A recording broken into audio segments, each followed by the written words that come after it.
Hello friends, it's me Teddy, and today, we'll learn how to make an adorable Cinnamoroll plush doll.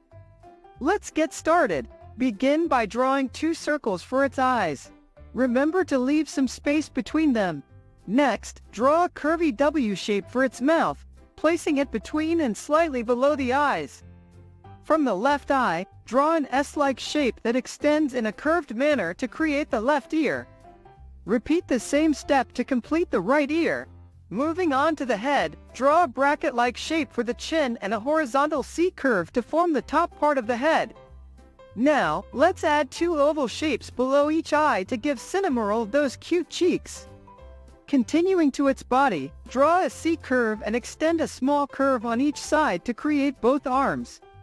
Extend a diagonal curve from both ends of the body and join them below with a horizontal curve to complete the lower part of the body. For its feet, add a C-curve on both ends, starting from the outside and curving inwards. That's it. I hope you enjoyed drawing this lovely Cinnamoroll plush doll. If you liked this tutorial, please like, share, and subscribe. I'll be back soon with more fun drawing lessons. Happy drawing, everyone!